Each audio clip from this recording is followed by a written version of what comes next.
Hello everyone, and welcome back. Thank you for returning to my videos. This is my second in a string of tutorial videos on Hearts of Iron. This one will be all things industry. And so, with industry, let's start with some basics. First thing first, it is probably the most important stat in the game.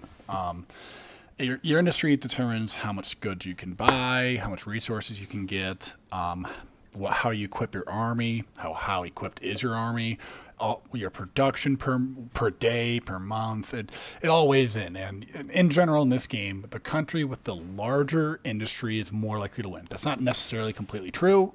There's a lot of things that can weigh into that. But for the most part, the larger country with more factories ends up crushing the smaller one in a war of attrition specifically. But so let's jump into the three things that will be most important, three tabs that stick out the most, and that's trade, because trade uses resources. We don't care about oil. Oil used to be a resource we could use to build planes, but now we need it to make planes run, so forget about that. But we have aluminum, rubber, tungsten, steel, and end game is really more chromium, so it's really only these four you care about.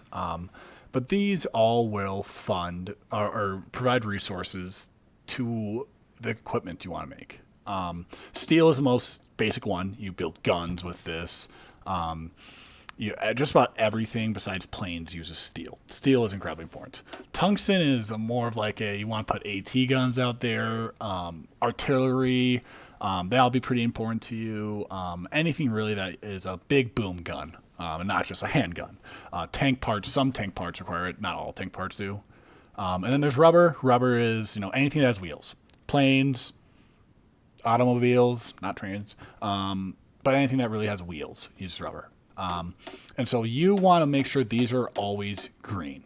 When they're not green, you don't have enough resources to fund what your production level is. And so they take debuffs because of that, and we'll talk more about that in a sec. Next, we have construction. Construction's interesting. So you get presented with this big screen, right? We'll start with this little topping here. These are called state buildings. These each go into a state. So like there's air bases you can put in a state, anti-air you can put in a state. When you unlock radar, you can put radar stations there, infrastructure. And of those four, infrastructure is the most important, and then probably followed by air base and radar station. Infrastructure, what it does is, let's say I click here, it'll tell me, okay, first thing, when you click on something to build, it'll tell you how long it'll take to build. This tells me it'll take 48 days. And how will it take 48 days? Well, you need 6,000 build points, I guess, factory output, whatever it is, it doesn't really matter, to build one. And I currently build in this province at a factory speed, a construction speed of 126. If you do the math, 6,000 divided by 126 is 48. But infrastructure is important because, one, you'll see over here, these are my resources. When I put down one extra level of infrastructure, I get extra steel. And that's awesome. That's a way where I can have self-sustaining economy because the steel comes from my country, not someone else's. And that means I can have goods for other things.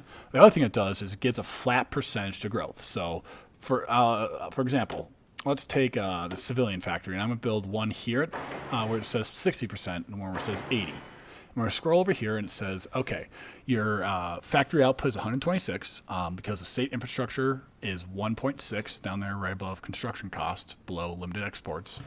The construction speed is 126 from 15 factories because each factory provides 5. Limited exports is a modifier. And so this one will take 86 days. But this one, on the other hand, if we move it up, just to make sure it gets all 15 factories, its state modifier is now 1.8 compared to 1.6. And that's only a 20% bonus, but now we're down to 77 days. So we shaved off 9 days worth of construction by just building it in a better infrastructure state. And so keep that in mind when you're building up your industry. So now you're probably asking yourself, what the hell is a civilian factory? What's a military factory? What's all these here? Okay, so civilian factories are what are used to build other stuff. You'll see these 15 out of 15 here, 8 out of 15 here, and 0 out of 15 here. These are other civilian factories building this. And so having a large amount of civilian factories allows you to just generally build more stuff. Additionally, I go and I realize I'm 5 short on rubber. What exactly is 5? Let's just go 5 tons. I don't know. But I can go and buy it from someone else. So I'll click on Dutch East Indies, who has a massive rubber export, and they can trade it for 184.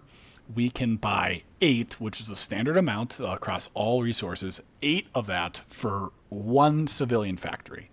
And, that's not bad, but when you're getting towards the end game, you might need 60 or 80. And now all of a sudden you're putting over 10 factories, and it goes up over time. And so having a self-sustaining industry that can, you don't have to buy as many resources from other countries from is really good, although also having trade partners is nice because they'll buy back from you and you have a good economy that way.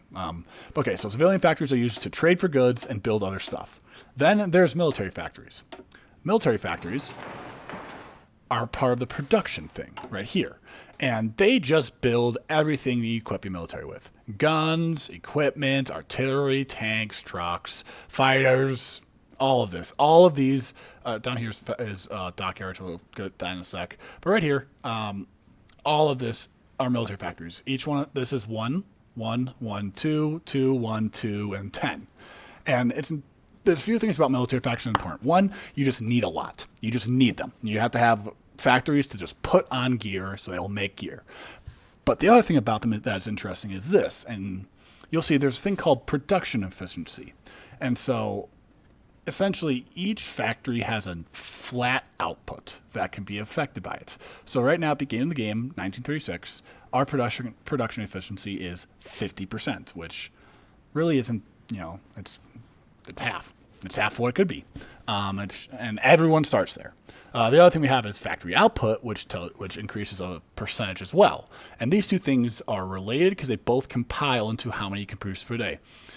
But when you first start building something, its factory output is way lower. So like, for example, I go down here and let's put the equal amounts of factories here. And because the game starts with it, that does not move when I move factories around the first day.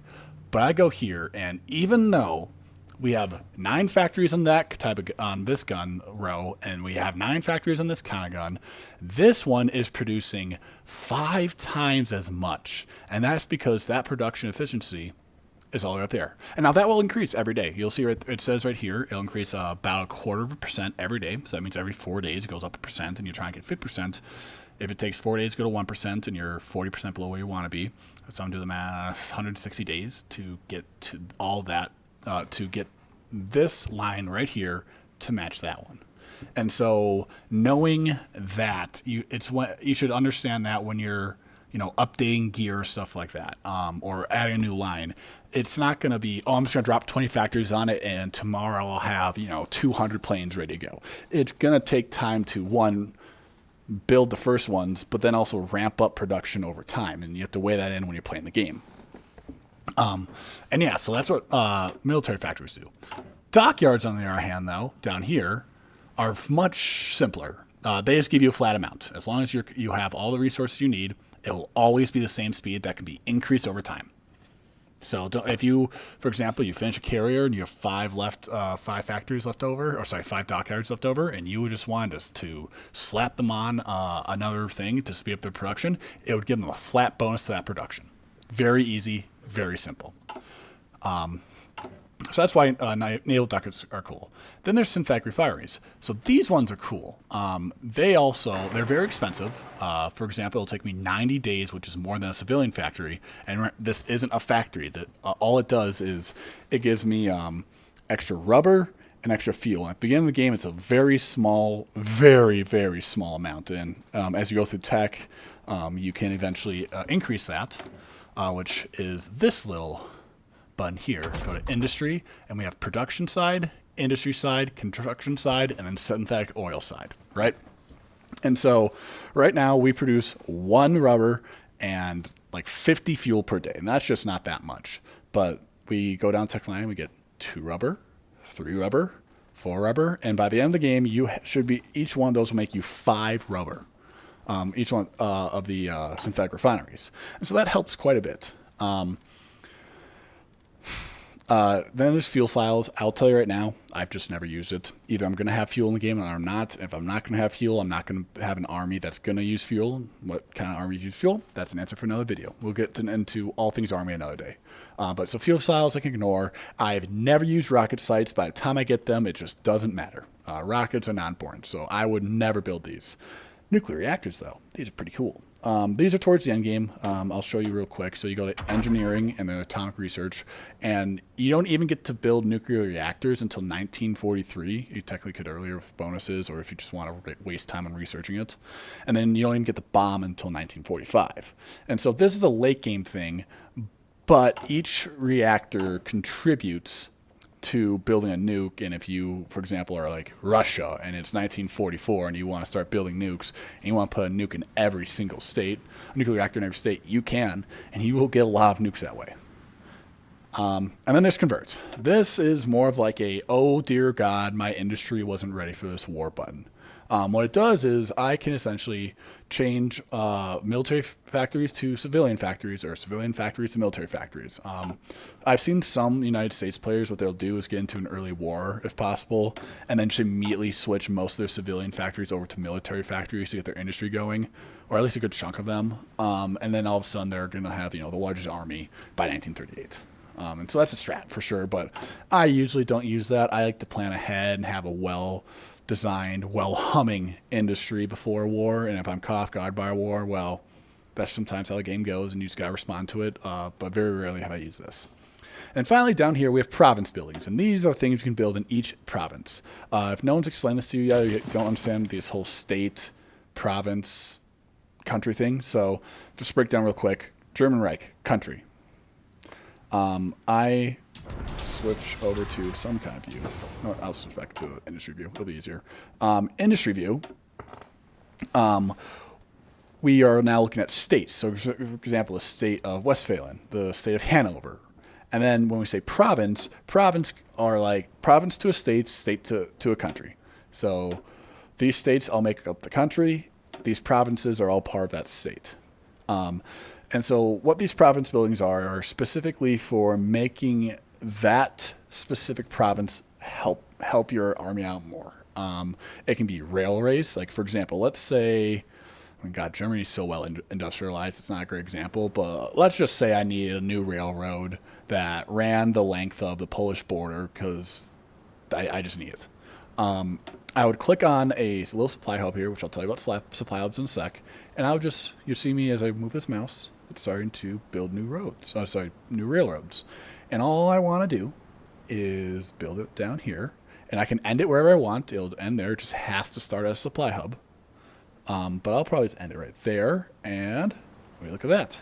It tells me I have a level 1 railroad, and if I put it here, it'll take 17 days to construct, which isn't bad. Railroads are important because they make it easier for supply to go from where it's being produced, which is always in your capital. I don't know why, but that's how the game calculates it for simplicity purposes. Even if I have, a massive tank factory here in the Rhineland, that's all tank. For some reason, I put them all on tanks.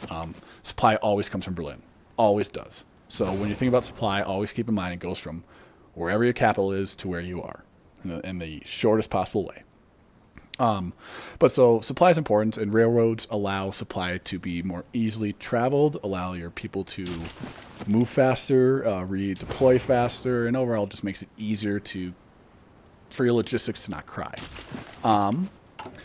Supply hubs are where you can draw supply from. And what I mean by that is when you have an army group, which I'll just take you guys.